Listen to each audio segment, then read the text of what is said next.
مال سے بھرے ہوئے 2 تھیلے اللہ کے نبی کے حصے میں بھی آئے، مال سے بھرے ہوئے 2 تھیلے اللہ کے نبی کے حصے میں بھی آئے.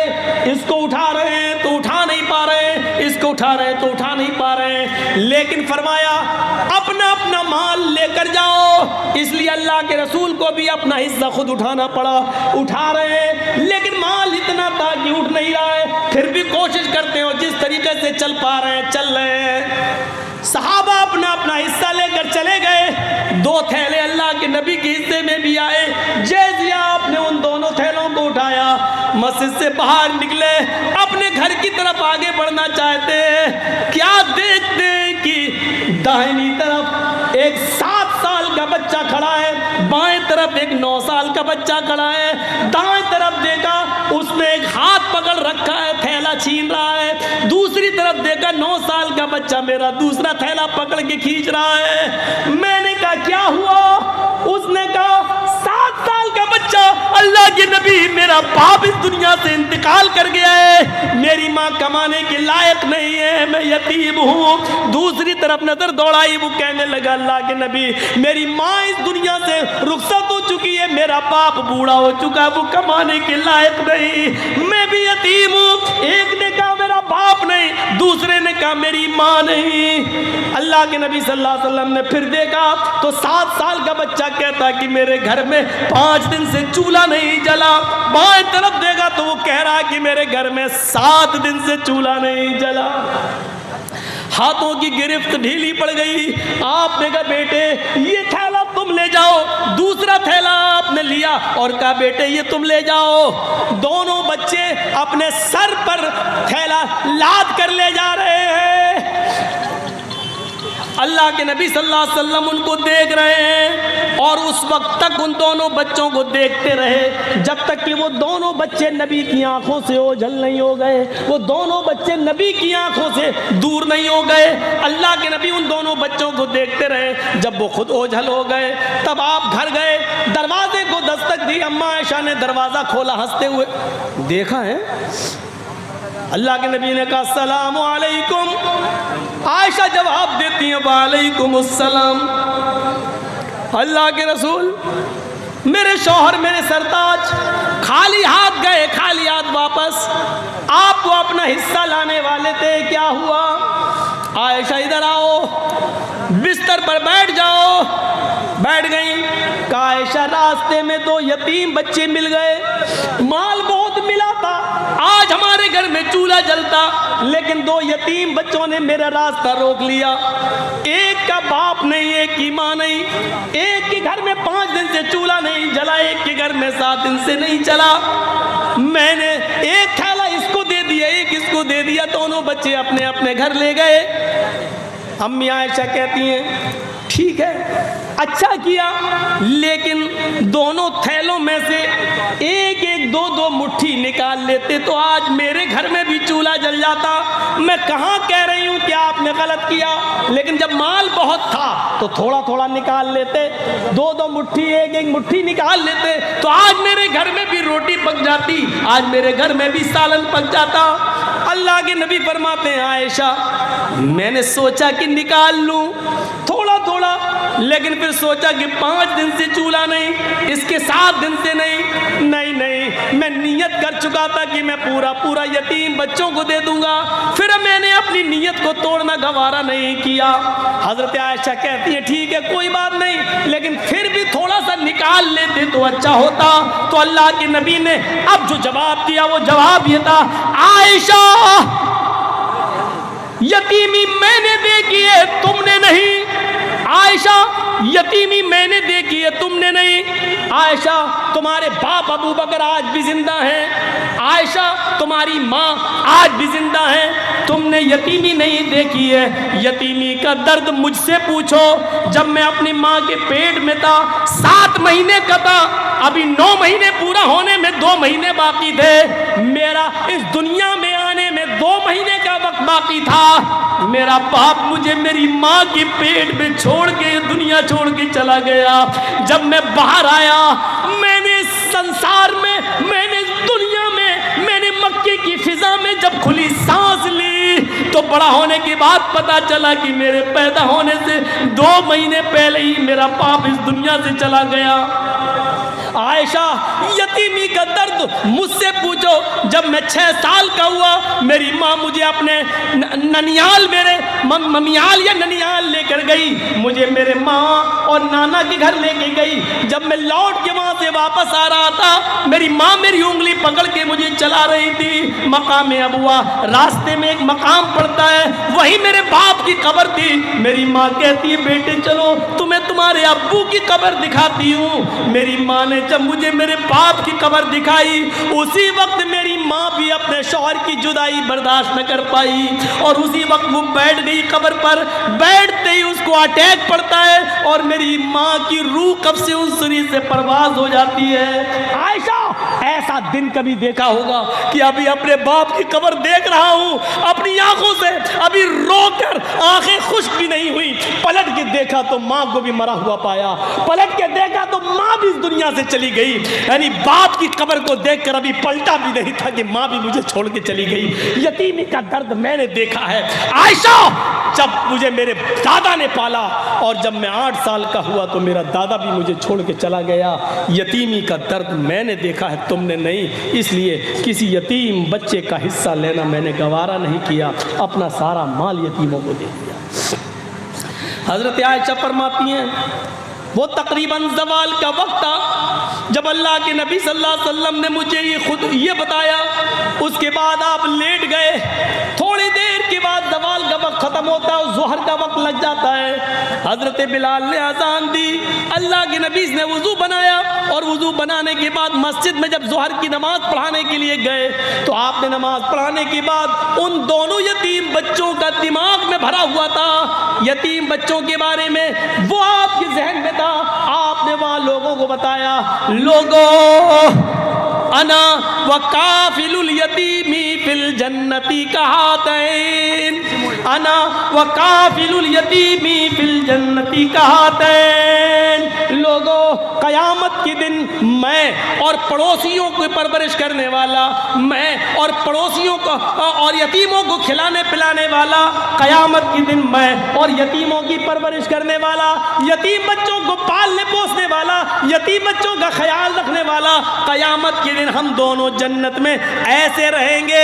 پھر آپ نے ان دونوں انگلیوں کو ملا لیا، ان دونوں انگلیوں کو ملا لیا اور فرمایا ہم دونوں ایسے رہیں گے جیسے یہ دونوں انگلی ملی ہوئی ہیں، یعنی یتیموں کی پرورش کرنے والا قیامت کے دن میرا پڑوسی بن کر رہے گا، میرا پڑوسی بن کر رہے گا۔ تو میرے بھائیوں ایک راستہ یہ بھی ہے جنت میں جانے کا، یتیموں کی پرورش کی جائے، یتیموں کو کھلایا پلایا جائے، یتیموں کے سر پہ ہاتھ پھیرا جائے، یتیم بچوں کو ڈھونڈا جائے، یتیم بچوں کو تلاش کیا جائے، ان یتیم بچوں کی پرورش کا الگ انتظام کر دیا جائے، تو یہ جنت میں جانے کا ایک راستہ ہے اور کامیاب مومن کی ایک پہچان یہ کہاں ہے ہمارے پاس۔ ایک راستہ بتایا اللہ کے نبی نے، صحابہ کے درمیان بیٹھے ہوئے فرمایا من اصبح منکم اليوم صائما، آج تم لوگوں میں سے کوئی روزے سے ہے؟ ابو بکر نے اشارہ کیا، اللہ کے رسول میں روزے سے ہوں۔ آپ نے کہا اچھا۔ من اطعم منکم اليوم مسکینا، کیا تم میں سے کسی نے آج کسی فقیر کو کھانا کھلایا ہے؟ ابو بکر صدیق نے ہاتھ اٹھایا، کہا اللہ کے رسول میں روزے سے ہوں، میرے حصے کا کھانا بچا تھا اس لیے میں نے دوپہر میں ایک مسکین کو ایک فقیر کو کھانا بھی کھلا دیا۔ اللہ کے نبی نے کہا اچھا من عاد منکم اليوم مریضا، تم میں سے کسی نے آج کسی مریض کی عیادت کی ہے؟ کوئی ہے جس نے کسی مریض کی عیادت کی ہو؟ حضرت ابو بکر صدیق اٹھے، کہا ہاں ہمارے گاؤں میں ایک آدمی بیمار تھا، میں اس کی عیادت کے لیے بھی گیا ہوں۔ اے اللہ کے رسول میں نے مریض کی عیادت کی ہے، اس کی تیمارداری کی ہے، اس کو دیکھنے کے لیے میں گیا تھا۔ اللہ کے نبی نے پوچھا من تبع منکم اليوم جنازتن، کیا آج کوئی کسی جنازے میں بھی شامل رہا؟ کیا کوئی ایسا بھی ہے جس کے ہاں کسی کا انتقال ہوا ہو اور وہ قبرستان تک اس کے ساتھ رہا ہو، جنازے میں اس کے پیچھے پیچھے گیا ہو؟ ابو بکر ہی اٹھتے اور کہتے کہتے کہ اللہ کے رسول میرے علاقے میں ایک انسان ایک آدمی کا انتقال ہو گیا، میں اس کے گھر گیا، میں نے اس کو غسل دیا، میں نے اس کو کفن بھی پہنایا، میں نے اس کی جنازے کی نماز بھی پڑھائی، قبرستان میں گیا، میں قبر میں اترا، میں نے اس کو اتارا بھی، میں نے اس کو مٹی بھی دی، میں قبرستان تک ساتھ بھی گیا۔ اللہ کے نبی نے کہا جس آدمی کے اندر یہ 4 خوبیاں جمع ہو جائیں، جو نفلی روزہ بھی رکھتا ہو، جو کسی فقیر و مسکین کو کھانا بھی کھلاتا ہو، جو مریض کی عیادت بھی کرتا ہو، اور جو جنازے کے پیچھے پیچھے چل کر قبرستان تک جا کر مٹی بھی دیتا ہو، جس کے اندر یہ 4 خوبیاں جمع ہو جائیں، مجتمعنا، جس کے اندر یہ چاروں خوبیاں جمع ہو جائیں، اس آدمی کو جنت میں جانے سے کوئی چیز نہیں روک سکتی ہے، وہ آدمی جنت کے اندر جا کر رہے گا، اس آدمی کو اللہ رب العالمین جنت دے کر رہے گا۔ یہ آدمی بھی جنتی ہے، یہ آدمی بھی جنتی ہے۔ اس عورت کو دیکھو، اس عورت کو دیکھو جس کے 2 چھوٹے چھوٹے بچے بھیک مانگتی ہوئی وہ اللہ کے نبی کے دروازے تک پہنچ جاتی ہے۔ بخاری کے صفحات پر یہ منظر دیکھو، وہ بھیک مانگتے مانگتے نبی اکرم کے چوکھٹ پہ پہنچ جاتی ہے، اللہ کے نبی موجود نہیں ہے، حضرت عائشہ نکلتی ہیں، جاءتنی سائلہ، فرماتی ہیں مانگنے والی میرے پاس آتی ہے، میرے پاس کچھ نہیں تھا، ایک کھجور رکھی ہوئی تھی، اس کے ساتھ 2 چھوٹے چھوٹے بچے تھے، وہ بھوکے تھے، میں نے وہ کھجور اٹھا کر اس عورت کو دے دی، اس عورت نے اس کھجور کے 2 ٹکڑے کر دیے، ایک ٹکڑا اس بچے کو دے دیا، ایک ٹکڑا اس بچے کو دے دیا، دونوں بچوں نے کھجور اپنی اپنی کھا لی، آدھی اس نے آدھی اس نے، اور اس عورت نے پانی پی اور چل دی۔ حضرت عائشہ فرماتی ہیں میرے پاس ایک کھجور تھی، اس کے 2 ٹکڑے اس عورت نے کر دیے، آدھا اس کو اور آدھا اس کو دے دیا، لیکن بخاری کی حدیث میں 1 کھجور ہے، مسلم کی حدیث میں میرے پاس 3 کھجوریں تھیں، مسلم میں ہے میرے پاس 3 کھجوریں تھیں، میں نے تینوں اس عورت کو دے دی، اس عورت نے 3 کھجور لے لی، 1 کھجور ایک بچے کو دے دی، دوسری کھجور دوسرے بچے کو دے دی، اور 1 کھجور اپنے پاس رکھ لی اپنے کھانے کے لیے۔ بچوں نے اپنی اپنی کھجور کھا لی۔ عائشہ کہتی ہیں میں دیکھ رہی تھی کہ بچے اپنی اپنی کھجور کھا چکے، اور ماں نے جیسے وہ کھجور کھانے کے لیے اپنے منہ میں رکھی، اپنے منہ تک لے گئی، دونوں بچے اپنی ماں کے کھجور پر جھپٹ پڑے۔ مسلم شریف کی حدیث ہے ماں نے اپنے ہونٹوں سے وہ کھجور باہر نکال لی، ماں نے وہ کھجور باہر نکالی، ماں نے دیکھا کہ دونوں بچے اپنی اپنی کھجور کھا چکے لیکن میری کھجور پر بھی جھپٹ رہے، تو ماں تو ممتا آ گئی اور ماں نے اس کھجور کے 2 ٹکڑے کر دیے، اپنا خود نہیں کھایا، 1 ٹکڑا اس بچے کو اور دوسرا ٹکڑا دوسرے بچے کو دے دیا، دونوں بچوں نے 1.5 کھجور کھا لی اور ماں نے کچھ نہیں کھایا، بچوں کو پانی پلایا اور خود پانی پیا اور سیدھی چلی گئی۔ اللہ کے نبی جب گھر میں آئے تو حضرت عائشہ نے پورا منظر بیان کر دیا۔ اللہ کے نبی نے کہا عائشہ کیا وہ کھجور تم نے میرے لیے رکھی تھی؟ ہاں، کہیں سے آئی تھی، میں نے رکھ دی تھی کہ آپ آئیں گے بھوکے ہوں گے آپ کو دے دیں گے، لیکن مانگنے والی آئی میں نے اس کو دے دیا، اس کے ساتھ 2 چھوٹے چھوٹے بچے تھے، آپ نے کہا ٹھیک کیا۔ اللہ کے نبی اس عورت نے خود نہیں کھایا، اپنا کھجور بھی 2 ٹکڑے کر کے اپنے بچوں کو دے دیا۔ اچھا عائشہ کیا تم نے یہ منظر اپنی آنکھوں سے دیکھا ہے؟ ہاں عائشہ کیا اس عورت نے خود نہیں کھایا؟ نہیں کھایا۔ کیا اپنا کھجور بھی آدھا آدھا کر کے دونوں بچوں کو دے دیا؟ ہاں اللہ کے رسول۔ دیکھو عائشہ سچ بتانا قیامت کے دن تمہیں گواہی دینا پڑے گی۔ فرمایا ہاں اے اللہ کے نبی میں سچ بتاتی ہوں میں نے اپنی آنکھوں سے دیکھا ہے۔ عائشہ وہ عورت جو اپنے بچوں کو پرورش کر میں آزمائی گئی، جس کا باپ مر گیا، شوہر جس کا مر گیا، ان بچوں کا باپ مر گیا، اور عورت اپنے بچوں کی پرورش میں آزمائی گئی ہے، در در کی ٹھوکریں کھاتی ہے اور اپنے بچوں کو پال پوس کر بڑا کرتی ہے۔ اے عائشہ تمہیں نہیں معلوم خود بھوکی رہ کر اپنے بچوں کو کھلانے والی، کھجور کا ٹکڑا کھلانے والی نے کتنا بڑا کام کیا۔ عائشہ اس عورت نے خود بھوکا رہ کر اپنی کھجور تو ٹکڑے کر کے دونوں بچوں کو کھلا کر وجبت علیہ الجنہ وجبت علیہ الجنہ وجبت علیہ الجنہ، اللہ نے اس عورت پر جنت واجب کر دی، اس عورت پر جنت واجب ہو گئی، اس پر جنت واجب ہو گئی، اس پر جنت واجب ہو گئی۔ یہ عورتیں بیچاری جو اپنے حمل گرا دیں، یہ سوچ کر کے لڑکی ہے پیٹ میں، 4-5 تو لڑکیاں ہو چکی ہیں، 6ٹھی بھی لڑکی ہے، اور الٹرا ساؤنڈ پہ چیک کرا کے گروا دیں، ان سے امید رکھی جائے گی؟ حلال بچے گرا دیتی ہیں۔ اس عورت کو جنتی کہا ہے جس عورت کا شوہر مر جائے اور اس کے چھوٹے چھوٹے بچے چھوڑ کر گیا ہو، اور بیچاری وہ عورت اکیلے محنت کر کے گھر گھر برتن مانج کر اپنے بچوں کو پالتی ہے، پوستی ہے، بڑا کرتی ہے، کھلاتی ہے، ان کی اچھی تربیت کرتی ہے، یا کچھ نہیں ہے تو بھیک مانگ کے لا رہی ہے اور اپنے بچوں کو کھلا رہی ہے، پلا کر پوس کر بڑا کر رہی ہے، ایسی عورت کو اللہ کے رسول کہتے ہیں وجبت علیہ الجنہ، اس پر جنت واجب ہو چکی ہے، اللہ اس عورت کو جنت دے کر رہے گا۔ یہ کامیاب انسان کی زندگی کے راستے ہیں۔ ایک راستہ وہ بھی ہے جس کا چھوٹے چھوٹے بچے جو بالغ ہونے سے پہلے مر جاتے ہیں، 1 سال 2 سال 5 سال کا بچہ جو مر گیا، صغارہم دعامیس الجنہ، یہ چھوٹے چھوٹے بچے بلا روک و ٹوک جنت میں ٹہلتے رہتے ہیں، ان کی روحیں جنت کے اندر ادھر سے ادھر گھومتی رہتی ہیں، پھرتی رہتی ہیں۔ قیامت کے دن حساب و کتاب ہوگا، اللہ ایک مجمع کے بارے میں حکم دے گا ان کو جہنم میں پھینک دو، فرشتے ان کو جہنم میں لے جا رہے ہوں گے، جہنم میں لے جانے سے پہلے اللہ تعالیٰ کہے گا رک جاؤ، ابھی جہنم میں ڈالنے سے پہلے ایک کام کرو، فرشتے روک لیں گے، کیا کریں؟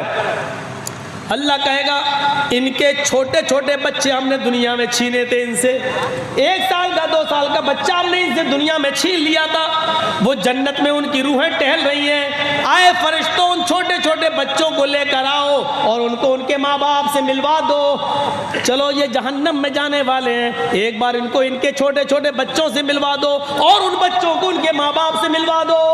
لہذا فرشتے ان چھوٹے چھوٹے بچوں کو لے کے آئیں گے اور وہ اپنے ماں باپ سے ملیں گے، ان کو معلوم نہ ہوگا کہ میرے ماں باپ کے بارے میں جہنم میں جانے کا حکم ہو گیا ہے، وہ بچے اپنے ماں باپ سے باتیں کر رہے ہوں گے، اتنی دیر میں فرشتے حکم دیں گے آئے بچوں تم جنت میں چلے جاؤ، تمہارے ماں باپ کو جہنم میں جانے کا پروانہ پیش ہو چکا ہے، تمہارے ماں باپ نے دنیا میں بہت غلط کام کیے تھے اس لیے ان کو جہنم میں ڈالا جائے گا، اب بچوں تم جنت میں جاؤ، تمہارے ماں باپ کو جہنم میں ڈالنا ہے۔ جیسے ہی بچے یہ سنیں گے کہ میرے ماں باپ کو جنت میں ڈالا جا رہا ہے، بخاری شریف کی حدیث کے الفاظ ہیں فَيَأْخُذُوا بِنَاحِيَةِ ثَوْبِي، وہ چھوٹے چھوٹے بچے اپنے ماں باپ کے دامن کو پکڑ لیں گے، اپنے ماں باپ کے کرتے کو، اپنے ماں باپ کے قمیص کو پکڑ لیں گے، فَلَمْ يُفَارِقْهَا، پھر اس کو وہ چھوڑیں گے نہیں، وہ چھوٹے چھوٹے بچے پھر اپنے ماں باپ کے دامن کو چھوڑیں گے نہیں، اور اللہ سے کہیں گے اللہ یہ انصاف تیرا میری سمجھ میں نہیں آ رہا ہے، آئے اللہ دنیا میں بھی تو نے مجھے میرے ماں باپ سے دور رکھا اور آخرت میں بھی تو مجھ سے میرے ماں باپ کو دور کر رہا ہے، اگر جہنم میں ہی ڈالنا تھا اور آخرت میں بھی ہمیں ماں باپ سے دور کرنا تھا تو پھر میرے پروردگار تو نے دنیا میں مجھے میرے ماں باپ سے دور کیوں کیا؟ فَلَمْ يُفَارِقْهَا، آئے اللہ اس بات کا جواب تجھے دینا ہے، دنیا میں بھی تو نے مجھے میرے ماں باپ سے دور رکھا اور آخرت میں بھی میرے ماں باپ سے دور کر دیا، نہیں اے اللہ اگر دنیا میں دور کیا تو آخرت میں مجھے میرے ماں باپ کی محبت عطا فرما دے۔ اللہ رب العالمین کی دریائے رحمت جوش میں آئے گی اور اللہ فرمائے گا آئے فرشتوں یہ چھوٹے چھوٹے بچے ٹھیک ہی کہہ رہے ہیں، جاؤ آئے بچوں اپنے ماں باپ کا ہاتھ پکڑو اور اپنے ساتھ اپنے ماں باپ کو بھی جنت میں لے جاؤ، جاؤ میں نے تمہاری آرزویں پوری کر دی، تمہاری تمنا پوری کر دی، آئے چھوٹے بچوں جاؤ اپنے ماں باپ کو لے کر جنت میں داخل ہو جاؤ، میں نے تمہاری وجہ سے تمہارے ماں باپ کو بخش دیا، تمہارے ماں باپ کو جنتی بنا دیا۔ یہ جنت میں جانے کے راستے ہیں، لیکن یہ وہی بچے جنت میں لے جائیں گے جن بچوں کے انتقال پر ان کے ماں باپ نے صبر کیا ہوگا، انا للہ و انا الیہ راجعون پڑھا ہوگا اور کہا ہوگا اللہ تیری امانت تھی تو نے لے لی، جنہوں نے صبر کیا ہوگا، چیخے چلائے ہو، نوحہ کیا ہو، ماتم کیا ہو، گڑ گڑا کر اور بال نوچ نوچ کے کپڑے پھاڑ پھاڑ کر روئے ہو، ایسے بچے اپنے ماں باپ کو جنت میں نہیں لے جائیں گے، اور نہ اللہ تعالیٰ ان کو جنت میں داخل کرے گا، ان ماں باپ کو جنت میں داخل کرے گا جو اپنے بچوں کے انتقال پر جنہوں نے صبر کیا ہوگا اور کہا ہوگا انا للہ و انا الیہ راجعون۔ تو میرے پیارے ساتھیوں، یہ تھیں چند بنیادی باتیں جو جنت میں لے جانے کے راستے تھے، کامیاب مومن کی نشانیاں تھیں جو ہم نے آپ کو اس خطبے کے اندر، اس تقریر کے اندر بیان فرمائی ہے۔ مجھے امید ہے کہ جنت میں جانے والے راستوں پہ آپ چلیں گے، وہ اعمال کریں گے جو اعمال آپ کو جنت کے اندر لے جائیں، اور ان گناہوں سے بچیں گے جو گناہ سے ہم جہنم سے بچ سکتے ہیں۔ میرے بھائیوں، اپنی زندگیوں میں انقلاب پیدا کیجئے اور جنت میں جانے والے اعمال کو کریے اور اللہ سے دعا کیجئے، اور یاد رکھیے یہ ضروری نہیں ہے کہ آپ زندگی بھر جنت میں جانے والے اعمال کرتے رہیں اور آپ جنت میں چلے جائیں، ضروری نہیں ہے، کیونکہ آخری وقت انما الاعمال بالخواتیم، اعمال کا دار و مدار آخری عمر پر ہوتا ہے، آخری عمر پر پتہ نہیں آدمی کیا کام کر جائے۔ دیکھو وہ صحابی کتنے بڑے نمازی تھے، روزے دار تھے، حج بھی کیے تھے، پوری زندگی فجر کی نماز کبھی نہیں چھوٹی، تہجد کی نماز بھی پڑھتے تھے۔ جب احد کی لڑائی ہو رہی ہے، احد کی جنگ ہو رہی ہے، تو اس میں لڑ رہے ہیں، سب سے پہلے تیر انہوں نے چلایا، کافر پہ سب سے پہلے حملہ انہوں نے کیا، بڑھ چڑھ کے حصہ انہوں نے لیا، کئی کافروں کو مارا اور مارتے چلے گئے۔ صحابہ دیکھ رہے ہیں بڑا بہادر ہے، اللہ کے رسول دیکھیے کتنا لڑ رہا ہے، کیسا نمازی ہے، روزے دار ہے، حج کیا ہوا ہے، بڑا نیک انسان ہے، آج میدان جنگ میں کتنا ہمت سے لڑ رہا ہے، موت سے نہیں ڈرتا ہے، صفوں کی صفوں کو چیرتا چلا جا رہا ہے۔ اللہ کے نبی کہتے ہیں ہاں لیکن لڑنے والا ہے جہنمی۔ دیکھ رہے ہیں آپ ایک صحابی کے بارے میں اللہ کے نبی کیا کہہ رہے ہیں، جس نے ایک بھی نماز نہیں چھوڑی، تہجد کی نماز نہیں چھوڑی، فجر کی نماز نہیں چھوڑی، لیکن جب لڑ رہے ہیں احد کے میدان میں تو کافروں کو مارتے چلے جا رہے ہیں۔ صحابہ نے کہا خوشخبری ہو، دیکھو کتنی بہادری سے لڑ رہا ہے۔ اللہ کے رسول نے کہا وہ جہنمی ہے۔ ایک صحابی نے تجسس کیا، پیچھا کیا، دیکھیں جہنمی کیسے، کیا دیکھتے ہیں کہ وہ کئی کافروں کو مارتا چلا جا رہا ہے، تھوڑی دیر کے بعد دیکھتے ہیں کہ ایک کافر کی تیر اس کے سینے پہ لگتی ہے اور وہ گر جاتا ہے، پھر کافروں نے اس کو تلواروں سے مارنا شروع کر دیا اور آدھا تڑپتا ہوا چھوڑ گئے، وہ آدمی کرا رہا ہے، تکلیف سے وہ صحابی کرا رہے ہیں، یہ صحابی دیکھ رہے ہیں۔ اللہ کے رسول نے اس کو جہنمی کیوں کہا ہے سمجھ میں نہیں آتا، لڑ تو بڑی بہادری سے رہا لیکن جہنمی کیوں کہا ہے، اس نے کئی کافروں کو مارا پھر بھی جہنمی کیوں کہا اللہ کے رسول نے؟ کیا دیکھا کہ یہ صحابی تڑپ رہے ہیں، جب زخم برداشت نہیں کر سکے، تکلیف برداشت نہیں کر سکے تو انہوں نے وہ تلوار زمین پہ گاڑی اور اپنا سینہ اس تلوار کے اوپر رکھ دیا اور اپنا وزن اس کے اوپر ڈال دیا اور مر گئے، یعنی خودکشی کر لی، موت میں جلدی کر لی، خودکشی کر لی۔ وہ صحابی دوڑتے ہوئے آئے جو دیکھ رہے تھے، کہتے ہیں اشہدو ان لا الہ الا اللہ وان محمدن عبدہ ورسولہ۔ اللہ کے نبی نے کہا تم تو ویسے ہی مسلمان ہو، اسلام لا چکے ہو، پھر آج اچانک یہ کلمہ پڑھنے کی وجہ؟ فرمایا آپ نے کہا تھا کہ وہ لڑ رہا وہ جہنمی، آج میں نے اس کو اپنی آنکھوں سے دیکھا ہے۔ اے اللہ کے نبی بہت اچھی طرح لڑ رہا تھا لیکن جب زخموں سے چور ہو گیا تو اس نے تکلیف برداشت نہیں کر پایا اور اس نے جلدی موت کے لیے اپنی تلوار سے اپنا سینہ چاک کر لیا اور اپنے آپ کو مار ڈالا۔ اللہ کے نبی فرماتے ہیں کہ ایک آدمی زندگی بھر نیک عمل کرتا ہے، یہاں تک کہ اس کے جنت میں جانے میں ایک ہاتھ کی دوری رہ جاتی ہے، ایک بالشت کی دوری رہ جاتی ہے، لیکن یہیں سے اللہ اس کی نیت کو بدل دیتا ہے، اس کا دل کا ارادہ بدل دیتا ہے اور وہ آدمی پھر گناہ کے کام کر جاتا ہے، جہنم میں چلا جاتا ہے۔ دیکھیے یہ صحابی جنتی ہوتے ہوتے رہ گئے اور جہنم میں چلے گئے۔ میرے بھائیوں غور کرو، کیوں؟ کیونکہ انہوں نے خودکشی کر لی۔ صبر کرتے اس بیماری میں درد سے کراہ رہے تھے اور دعا کرتے اللہ تو اگر زندگی بہتر سمجھتا تو زندگی دے اور اگر میرے لیے مرنا بہتر ہے تو مجھے موت دے دے. اگر یہ دعا کرتے اور تکلیف برداشت کرتے اور جلدی نہیں کرتے, تلوار سے اپنا سینہ چاک نہیں کرتے تو آج جنتی ہوتے. لیکن دیکھیے زندگی بھر نیک عمل کیا پھر بھی جہنم میں چلے گئے, آخری وقت میں غلط کام کر گئے. تو ضروری نہیں ہے, کوشش کریے کہ آخری وقت ہماری زبان سے لا الہ الا اللہ نکل جائے. من کان آخر کلامہ لا الہ الا اللہ دخل الجنہ, جس کی زبان سے آخری جملہ لا الہ الا اللہ نکلا وہ جنت میں جائے گا. یاد رکھنا زندگی بھر نیک عمل کرنے والا بھی ضروری نہیں کہ لا الہ الا اللہ پڑھ جائے. شیطان پانی کا پیالہ لیے کھڑا رہتا ہے, بہت نازک موڑ ہوتا ہے, اس موقع پر لا الہ الا اللہ پڑھنا بڑا مشکل ہوتا ہے. امام مالک رحمۃ اللہ علیہ کے انتقال کا وقت آیا, آخری سانسیں لے رہے ہیں اور ایسے کرتے جا رہے ہیں اور کہتے جا رہے ہیں ابھی نہیں ابھی نہیں ابھی نہیں. لوگوں نے کہا امام مالک سے یہ کیا ہو گیا آپ کو, کیا بڑبڑا رہے ہیں آپ؟ انہوں نے کہا یہ سامنے جو کھڑا ہے نا, یہ میری آنکھوں کے سامنے یہ شیطان ہے. انہوں نے کہا لوگوں نے کہاں ہے, کوئی تو نہیں دکھ رہا ہے. کہ تمہیں نہیں دکھے گا, مجھے دکھ رہا ہے کیونکہ میری جاگنی کا عالم ہے, میرے مرنے کا وقت قریب ہے, اس لیے شیطان پانی کا پیالہ لے کر میرے سامنے کھڑا ہے, مجھ سے کہہ رہا ہے اے امام مالک زندگی بھر میں تمہارا پیچھا کرتا رہا لیکن زندگی میں کبھی تم نے کوئی گناہ کا کام موقع نہیں دیا. تم اللہ کے پاس بالکل ایمان کے ساتھ جا رہے ہو, پاک و صاف ہو کر جا رہے ہو, اللہ والے بن کر جا رہے ہو, اب تو خوش ہو. میں اس شیطان سے کہہ رہا ہوں ابھی نہیں ابھی نہیں ابھی نہیں, یعنی ابھی پاک و صاف نہیں ہو کیونکہ تو میرا پیچھا کر رہا ہے, پتہ نہیں آخری وقت میں تو کون سا گناہ کروا جائے. اچھا عمل ہے یہ ہے نماز کا قیام, نماز کو قائم کرنا. تو کامیاب کون ہے؟ الذین یؤمنون بالغیب ویقیمون الصلاۃ, جو نماز قائم کرتے ہیں.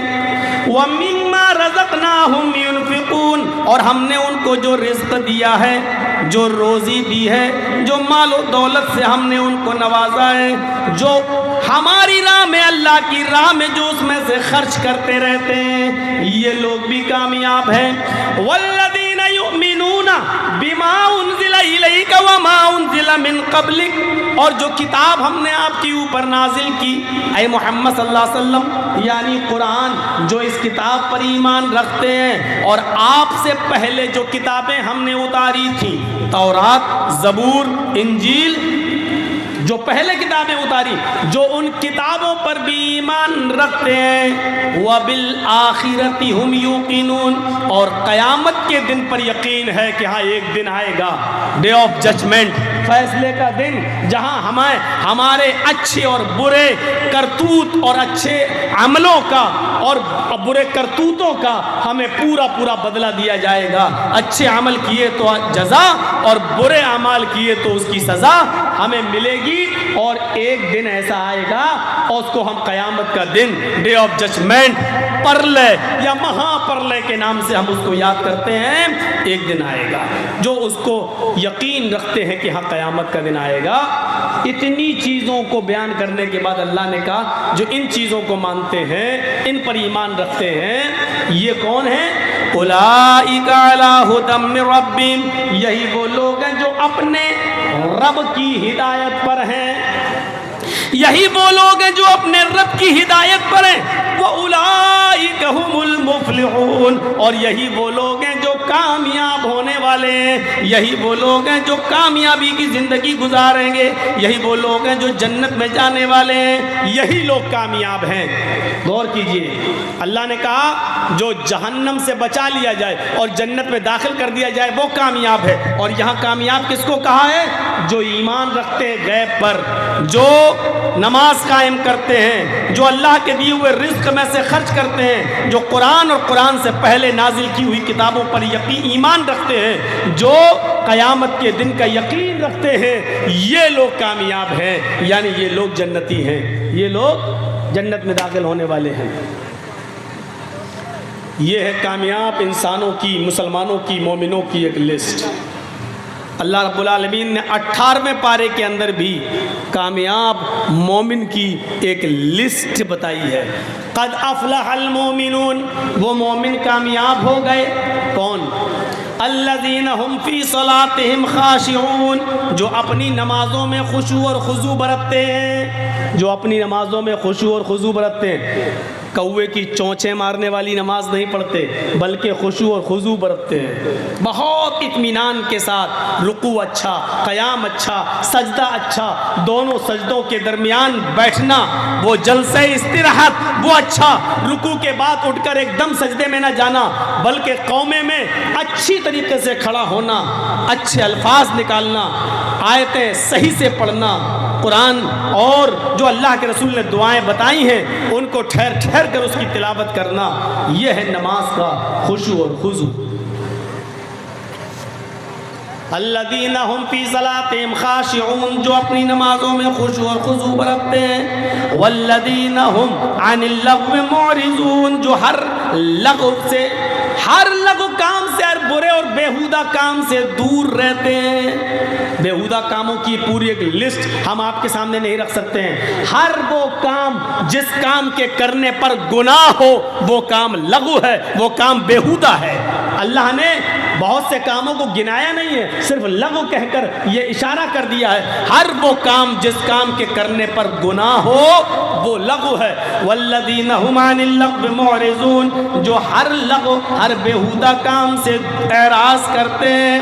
والذین هم للزکاۃ فاعلون، جو اپنے مال کی پوری زکوٰۃ نکالتے ہیں، غریبوں کا، مسکینوں کا پورا حق ادا کرتے ہیں، اس میں سے ایک درہم، ایک اشرفی، ایک روپیہ، ایک پیسہ بھی بچا کر نہیں رکھتے، جو زکوٰۃ کی پوری ادائیگی کرتے ہیں۔ والذین هم لفروجہم حافظون، اور وہ لوگ بھی کامیاب ہیں جو اپنی سطر کی، اپنی شرمگاہ کی حفاظت کرتے ہیں، بہت باریک کپڑے نہیں پہنتے جس سے ان کا سطر نمایاں ہو، اور اپنی شرمگاہ کی حفاظت کرنے کا مطلب وہ اپنی بیوی اور لونڈی کے علاوہ کہیں اور منہ نہیں مارتے ہیں۔ الا علی ازواجہم او ما ملکت ایمانہم فانہم غیر ملومین، جو اپنی شرمگاہوں کی حفاظت کرتے ہیں سوائے اپنی بیوی اور اپنی لونڈی کے، اس لیے کہ اپنی بیوی اور لونڈی کے پاس جانے میں کوئی ملامت نہیں ہے، کوئی گناہ نہیں ہے۔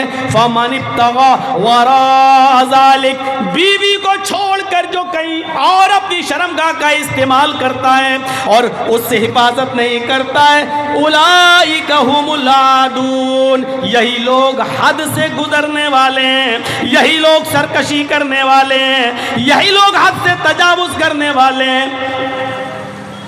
فمن ابتغى وراء ذلك، جو اس کے علاوہ کوئی اور راستہ تلاش کرتا ہے، گندی جگہ جاتا ہے، گندی جگہ منہ مارتا ہے، فرمایا وراء ذلك فاولئک هم العادون، یہی لوگ حد سے تجاوز کرنے والے، یہی لوگ حد سے گزرنے والے ہیں، یہی لوگ اللہ کی باؤنڈری کو کراس کرنے والے ہیں، یہی لوگ ایک لمٹ، ایک باؤنڈری اللہ نے متعین کر دی ہے، اس باؤنڈری کو توڑنے والے، اس دیوار کو منہدم کرنے والے ہیں، اس دیوار کو ختم کرنے والے ہیں۔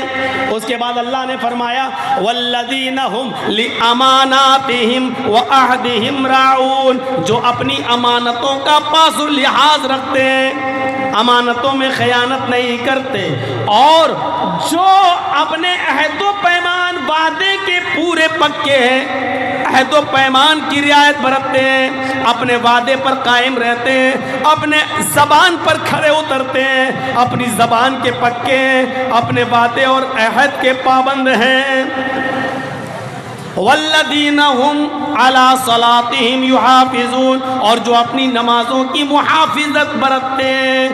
پوری ایک لسٹ بیان کرنے کی بات فرمایا اولئک هم الوارثون الذین یرثون الفردوس ہم فیہا خالدون، یہی لوگ جنت الفردوس کے وارث ہیں، یہی لوگ وارث ہیں جنت الفردوس کے حقدار ہیں جس میں وہ ہمیشہ رہیں گے. یعنی کامیاب انسان جنتی انسان ہے. فمن زحزح عن النار وادخل الجنہ، جو جہنم سے بچا لیا جائے اور جنت کے اندر داخل کر دیا جائے وہ کامیاب ہے، وہ انسان کامیاب ہو گیا ہے. میرے بھائیوں، کامیاب کی انسان کی پوری ایک لسٹ ہم نے آپ کے سامنے بیان کر دی ہے. یہ ہیں کامیاب لوگ. یہ تو قرآن سے میں نے بتایا، قرآن سے بتایا. آئیے حدیثوں میں کامیاب انسان کس کو کہا گیا ہے؟ حدیث میں جنتی انسان کس کو کہا گیا ہے؟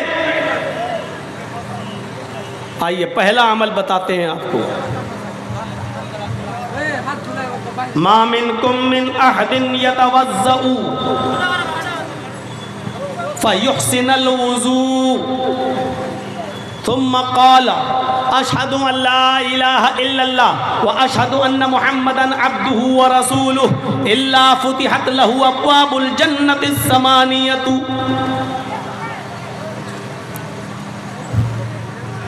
تم لوگوں میں سے جس نے وضو بنایا اور اچھا وضو بنایا، آج ایک مسئلہ ذہن میں رکھ لیجئے گا.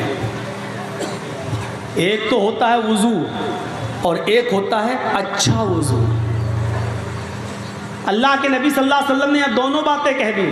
جس نے وضو بنایا اور اچھا وضو بنایا. وضو کہہ دینا کافی تھا، لیکن اچھا وضو یہ کیا ہے؟ ایک وضو وہ ہے امام صاحب نماز پڑھا رہے ہیں ظہر کی، جرجی صاحب مسجد کے وضو خانے پہ بیٹھ کے وضو بنا رہے ہیں. ایک آدمی آیا وضو بنانے لگا، مولانا ہاں کتنی رکعت ہو گئی؟ صاحب 2 رکعتیں ہو گئی ہیں. 2 ہو گئی؟ اب وہ بیٹھے جلدی سے مارا اور گیا. اب اور نہ چھوٹ جائے، 2 چھوٹ گئی، اب ایک بھی نہ چھوٹے، جلدی سے مارا کر کے ایک دم بھاگا. اللہ اس ڈر سے کہ چاروں ختم نہ ہو جائیں الٹا سیدھا وضو بنا کے چلا گیا. ایسے وضو پر عذاب ہے. اچھا وضو کیا ہوتا ہے وہ بھی سن لیجئے.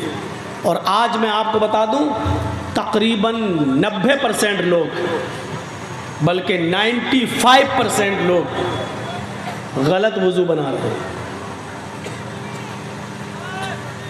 آئیے وضو کیا ہے؟ داہنے ہاتھ پر پانی لیجئے ایک چلو، ایسے لوٹا الٹا، اور اس سے پھر آپ اپنے ہاتھوں کو 3 بار دھوئیں گے اور داہنے ہاتھ کی انگلی کو بائیں ہاتھ کی انگلی میں ایسے ڈالیں گے. آپ بتائیے کس کو دکھاؤں؟ یہ موبائل اتنے اونچے اونچے لگے ہیں بیچارے یہاں کے لوگ کیسے دیکھیں؟ یہ ہاتھ دھویا یہ، اور اس کے بعد میں پھر یہ انگلی داہنی ایسے لے کے یہ، پھر یہ، اب یہ ایک بار ہو گیا. پھر دوبارہ پانی لیجئے، پھر اس کو ایسے ملیے، اور پھر دائیں ہاتھ کی انگلی کو بائیں ہاتھ کے اندر اور بائیں ہاتھ کی انگلیوں کو دائیں ہاتھ کی انگلیوں کے اندر ڈال کے خلال کی. یہ 3 بار. اب کیا کرنا ہے؟ پھر ایک چلو پانی لیجئے، آدھا منہ میں اور آدھا ناک میں،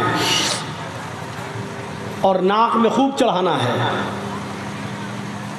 آدھا منہ میں. شروع میں ابھی عادت ڈالو گے تو پورا اندر چلا جائے گا منہ میں، لیکن 2-4 دن کرو گے تو عادت بن جائے گی. کریے. آدھا منہ میں اور آدھا ناک میں چڑھائیے. اب داہنے ہاتھ کی انگلی سے دانت کو رگڑیے اور بائیں ہاتھ کی اس انگوٹھے اور اس انگلی کو ناک میں ڈالیے ایسے. پھر انگوٹھے سے یہ نتھنا دبائیے اور ناک جھاڑیے ایسے. میں زور سے نہیں کروں گا نہیں تو یہی نکل جائے گی. ایسے. پھر اس انگلی سے یہ پکڑیے، پھر اس کو جھاڑیے، پھر دونوں سے ایسے کر کے ناک کو جھاڑیے. یہ پہلی بار. پھر اسی طریقے سے دوسرا لیجئے، آدھا منہ میں آدھا ناک میں. معاف کیجئے گا بڑی ہی معذرت کے ساتھ جو لوگ 3 بار کلا کر کے الگ سے پھر ناک کے لیے 3 بار الگ سے پانی لیتے ہیں وہ حدیث ضعیف ہے۔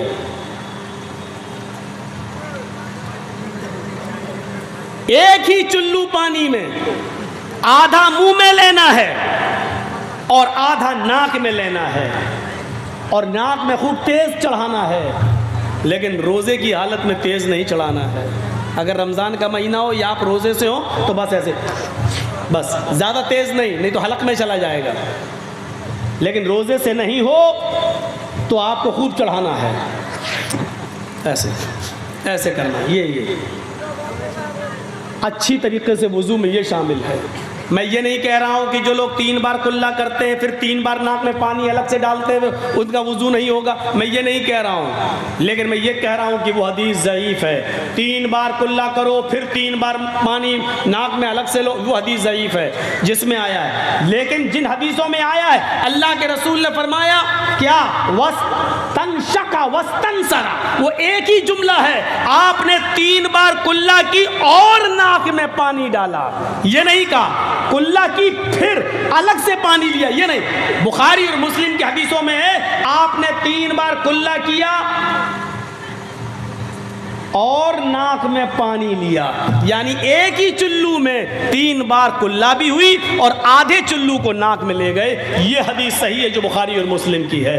تو جس نے وضو بنایا اور اچھی طریقے سے وضو بنایا، اب سر کا مسح کیسے ہوگا؟ دونوں ہاتھوں کو تر کیجیے اور سر کو ایسے یہاں سے پیشانی کے یہاں سے اپنے دونوں ہاتھوں کو لے جائیے۔ اب جو سلمان خان کی طرح ہیرو بنے ہوں وہ غور سے سنیں، وہ ایسے کر لیتے ہیں تاکہ وہ مانگ خراب نہ ہو جائے۔ تو اپنے مانگ کے چکر میں اپنا وضو خراب کر رہا ہے۔ پورا سر کا مسح کرنا ہے اور دبا کے ایسے، یہ، اور جہاں تکیہ لگاتے ہیں یہاں تک ہاتھ کو لے جانا ہے، یہ یہاں تک، اور پھر یہاں سے اسی ہاتھ کو واپس لانا ہے، یہ بس، اور پھر اسی انگلی کو، یہ اور یہ دونوں ہاتھ کی الگ سے پانی لینے کی ضرورت نہیں ہے، انہی دونوں انگلیوں کو اپنے کانوں میں ڈالیں اور اسی طریقے سے کان کے اندر اس کو گھمائیں۔ کان کے اندر راستہ خود بنا ہوا ہے، جب آپ انگلی سے ایسے ایسے کرو گے تو آپ کو آپ کی انگلیاں کان کا راستہ اپنے آپ تلاش کر لیں گی، اور اس طریقے سے یہاں آئیے اور ان دونوں انگوٹھے یہ اس کو لا کر آپ کو یہ کرنا ہے، یہ ہے کان کا سر کا مسح۔ سر کے مسح کے لیے الگ سے پانی لینے کی جو روایت ہے وہ ضعیف ہے۔ ایک ہی ہاتھ کے پانی سے سر کا بھی مسح کرنا ہے اور کان میں انگلی بھی ڈالنا ہے، چاہے سر کا مسح کرنے کے بعد انگلی میں پانی رہے یا نہ رہے، لیکن انہی انگلیوں کو کانوں میں ڈال کر آپ کو کان کا مسح کرنا ہے اور دونوں انگوٹھے سے کان کے اوپر حصے پر آپ کو گھمانا ہے۔ یہ اچھے وضو میں شامل ہے۔ ما منکم من احد یتوضؤ، ہو گئی آپ کی تقریر کامیاب۔ اس کے بعد میں ایک بھی لفظ نہ بولوں پھر بھی جلسہ کامیاب، اگر آپ نے اس پر عمل کر لیا تو۔ میں نے اسی لیے کہا کہ 95% لوگ غلط وضو بناتے ہیں۔ جب وضو صحیح نہیں ہوگا تو معاف کیجیے گا نماز بھی صحیح نہیں ہوگی، اور کل سے اب ہم دیکھیں گے کہ کتنے لوگ اب ایسا ابھی یہاں سے جانے کے بعد تو بھول جائیں گے، یاد ہی نہیں رہے گا۔ ہم جلسہ سننے آتے ہیں کچھ سیکھنے کے لیے اور وہ سیکھنا ہی نہیں چاہتے، پوری تقریر میں کچھ مت سیکھیے، بس آپ اپنا پہلا وضو صحیح بنا لیجئے۔ بس کل سے جب آپ وضو بنائیں تو صحیح سے وضو بنائیں۔ تو ما منکم من احد یتوضؤ فیحسن الوضوء، تم لوگوں میں سے جس نے وضو بنایا اور اچھا وضو بنایا، اور وضو بنانے کے بعد جس نے یہ دعا پڑھ لی، ثم قال، جس نے یہ دعا پڑھ لی، کون سی دعا؟ اشہد ان لا الہ الا اللہ واشہد ان محمدا عبدہ ورسولہ، بس وضو کے بعد کی اتنی ہی دعا ہے۔ مسلم شریف کی حدیث کے اندر اتنی ہی دعا ہے، اور لمبی دعا بھی ہے، میں منع نہیں کر رہا ہوں، اس کے بعد بھی الفاظ ہیں اللہم اجعلنی من التوابین واجعلنی من المتطہرین، میں منع نہیں کر رہا ہوں۔ حسن روایت کے ساتھ امام ترمذی نے اس کو سنن ترمذی کے اندر بیان کیا ہے، اپنی ترمذی کے اندر نقل نقل کیا، وہ حدیث صحیح ہے، میں منع نہیں کر رہا ہوں، پڑھنا جائز ہے، ناجائز نہیں کہہ رہا ہوں میں، لیکن اگر کوئی اتنی لمبی دعا نہیں پڑھتا ہے، صرف اتنی پڑھ لے کافی ہے، کافی ہے۔ یاد ہونے کے باوجود بھی اگر نہیں پڑھتا اللہم اجعلنی من التوابین واجعلنی من المتطہرین تو کوئی فرق نہیں پڑتا، صرف اتنی دعا پڑھ لے تو کافی ہے۔ اشہد ان لا الہ الا اللہ واشہد ان محمدا عبدہ ورسولہ، اس لیے کہ مسلم شریف کی حدیث میں وضو کی اتنی ہی دعا آئی ہے، جس نے وضو بنایا اور اچھی طریقے سے وضو بنایا اور وضو بنانے کے بعد پھر یہ دعا پڑھ لی، کامیابی کیسی ملے گی؟ الا فتحت لہ ابواب الجنت الثمانیہ، اللہ کے نبی فرماتے ہیں اس آدمی کے لیے اللہ تعالی جنت کے 8 دروازے کھول دے گا۔ قیامت کے دن 8 دروازوں پر فرشتے کھڑے ہوں گے اور کہہ رہے ہوں گے اے اللہ کے نیک بندے، تیرے لیے 8 دروازے کھلے ہیں، تو جنت کے جس دروازے سے داخل ہونا چاہے ہو جا، تو جنت کے جس دروازے سے جانا چاہے چلا جا، تیرے لیے جنت کے 8 دروازے کھلے ہوئے ہیں، تو جنت کے جس دروازے سے جانا چاہے چلا جا۔ جس کے لیے جنت کے 8 دروازے کھل جائیں اس سے زیادہ کامیاب مومن کوئی ہو سکتا ہے، لیکن وضو اچھی طریقے سے بنانا پڑے گا، وہ والا نہیں مارا ہوں۔ اچھے وضو میں ایک چیز اور شامل ہے، کیا ہے؟ 3 بار جب ہم چہرہ دھل لیں، سنیے 3 بار ایسے کر کے چہرہ جب دھل لیں تو 3 بار چہرہ دھلنے کے بعد پھر 1 چلو پانی لے کر الگ سے 1 چلو پانی لے کر داڑھی میں ایسے ڈالیں اور پھر ایسے کریں، یہ داڑھی کا خلال یہ ایسے، یہ الگ سے 1 چلو پانی لے کر 3 بار چہرہ دھلنے کے بعد پھر 1 چلو پانی لے کر داڑھی میں ڈال کے ایسے ایسے یہ داڑھی کا خلال کریں، لیکن داڑھی کا خلال وہ کریں گے جن کی داڑھی ہے۔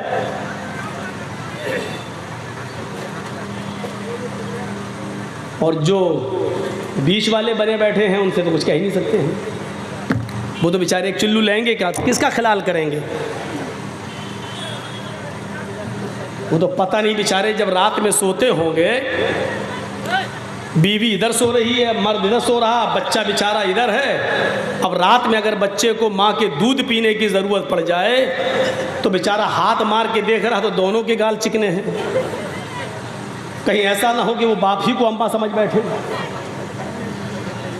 تو خیر اب داڑھی کے اوپر ایک مستقل ایک موضوع ہے، وہ کبھی بعد میں بتاؤں گا، وہ مستقل ایک موضوع ہے، داڑھی پہ جاؤں گا تو رات گزرے گی اور پھر جو ہم بولنا چاہتے ہیں وہ بول نہیں پائیں گے۔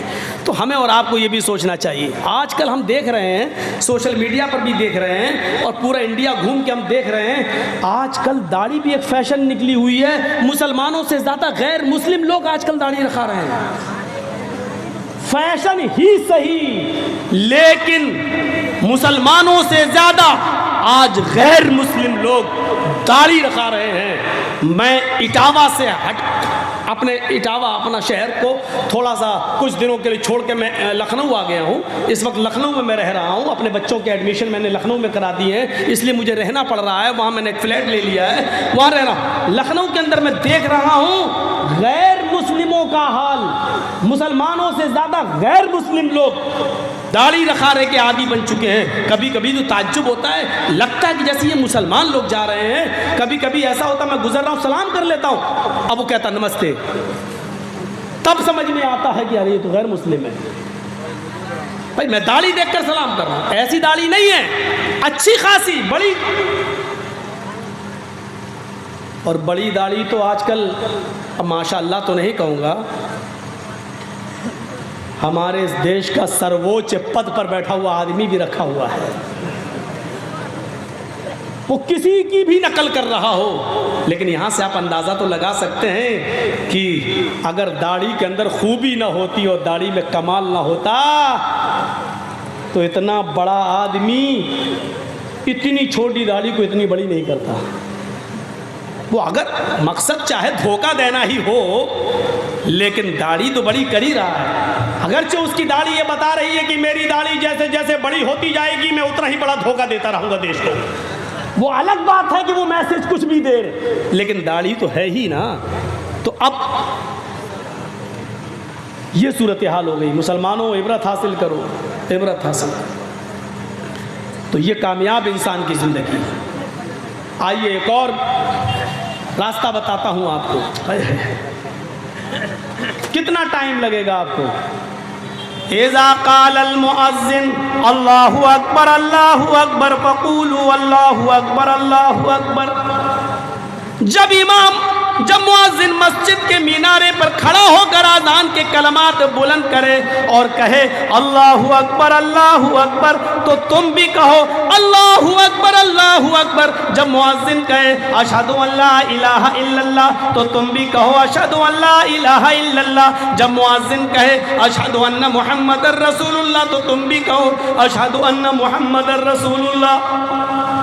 جب اذان ہو رہی ہو مسجد میں اور مؤذن یہ کہے تو آپ وہی کہو جو مؤذن کہہ رہا ہے. اشہد ان محمد رسول اللہ کا جواب اشہد ان محمد رسول اللہ صلی اللہ علیہ وسلم نہیں ہے. بہت سے لوگ کیا کہتے ہیں اشہد ان محمد رسول اللہ, مؤذن نے کہا صلی اللہ علیہ وسلم. یہاں صلی اللہ علیہ وسلم نہیں پڑھا جائے گا, اشہد ان محمد رسول اللہ ہی اس کا جواب ہے. اور جب مؤذن کہے حی علی الصلاۃ فقولوا لا حول ولا قوۃ الا باللہ, یہاں کہا جائے گا لا حول ولا قوۃ الا باللہ. جب مؤذن کہے حی علی الفلاح تو تم کہو لا حول ولا قوۃ الا باللہ. حی علی الصلاح حی علی الفلاح پہ لا حول ولا قوۃ الا باللہ. اور پوری اذان ہو بہو اسی طریقے سے مؤذن کے کلمات کو دہرانا ہے. اس کے بعد انعام کیا ہے؟ فرمایا جس نے مؤذن کے اذان کے کلمات کو دہرایا ثم قال اللہم رب هذه الدعوة التامة والصلاة القائمة آت محمدا الوسیلہ والفضیلہ وابعثه مقاما محمودا الذی وعدتہ.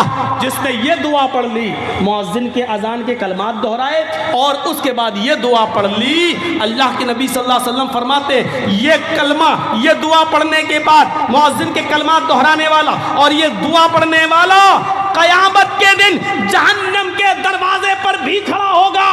اس کو حکم ہو گیا ہوگا کہ اس کو جہنم میں پھینک دو. ایسے انسان کے لیے بھی حلت لہو شفاعتی یوم القیامہ, قیامت کے دن اللہ کی طرف سے میرے لیے شفاعت حلال کر دی جائے گی اور مجھے اجازت ملے گی کہ ایسے انسان کی میں سفارش کروں اور شفاعت کر کے اس کو جنت کا مستحق بنا دوں. لہٰذا میں ایسے شخص کے لیے قیامت کے دن شفاعت کروں گا اور اللہ میری شفاعت کو قبول کر کے اس کو جنت میں داخل کر دے گا. اس سے بڑی کامیابی کیا ہو سکتی ہے؟ یہ کامیاب انسان ہے جو انسان جہنم کے دروازے پہ کھڑا ہو لیکن دنیا میں وہ اذان کے کلمات دہراتا تھا اور اذان کے بعد کی دعا پڑھتا تھا. اللہ کے نبی فرماتے ہیں میرے لیے اس کی شفاعت حلال ہوگی اور میں اس کو جنت کے اندر لے جاؤں گا. ایک صحابی اللہ کے نبی کے پاس آئے اور بخاری شریف کی حدیث تو یہ کہتی ہے وعن ابی ہریرہ رضی اللہ تعالی عنہ عن النبی صلی اللہ علیہ وسلم ان اعرابیا اتى النبی صلی اللہ علیہ وسلم فقال دلنی علی عمل اذا عملته دخلت الجنہ. یہ ہے بخاری شریف کی حدیث کے الفاظ. حضرت ابو ہریرہ فرماتے ہیں ایک دیہاتی اللہ کے نبی کے پاس آ گیا. ان اعرابیا اتى النبی صلی اللہ علیہ وسلم, ایک دیہاتی اللہ کے نبی کے پاس آیا اور آ کر کہنے لگا اے اللہ کے رسول میں دیہاتی آدمی ہوں, گاؤں دیہات کا رہنے والا ہوں, مجھے شارٹ کٹ میں بتا دیجئے جنت میں جانے کا راستہ کیا ہے. دلنی علی عمل, ایک ایسا عمل مجھے بتائیے عملتہ دخلت الجنہ کہ میں اس پر عمل کروں اور جنت میں داخل ہو جاؤں, یعنی میں کامیاب ہو جاؤں, میں جنتی بن جاؤں. اللہ کے نبی صلی اللہ علیہ وسلم نے فرمایا, کیا کہا؟ قال تعبد اللہ ولا تشرک به شیئا. تم جنت میں جانا چاہتے ہو؟ ہاں, اللہ کی عبادت کرو, اس کے ساتھ کسی کو شریک مت کرو. دیکھیے جنت میں جانے کے راستے بتا رہا ہوں, غور سے سن لیجئے, بہت آسان ہے. اگر ہم نے ان راستوں پہ عمل کر لیا تو جنت میں داخل ہو جائیں گے اور جہنم سے بچ جائیں گے ہم.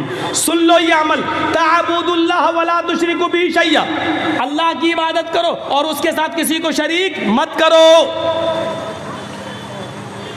اس کے بعد آپ نے فرمایا وَتُقِيمُ الصَّلَاةَ الْمَكْتُوبَةَ, اور فرض نماز کو پابندی کے ساتھ پڑھتے رہو, اس میں کبھی کوتاہی مت کرو, جب وقت ہو پڑھ لو, فرض نماز کو کبھی مت چھوڑو. وَتُؤَدِّ الزَّكَاةَ الْمَكْتُوبَةَ مفروضتا وَتُؤَدِّ الزَّكَاةَ الْمَفْرُوضَةَ, اور جو زکوٰۃ فرض کی گئی ہے تمہارے اوپر, یعنی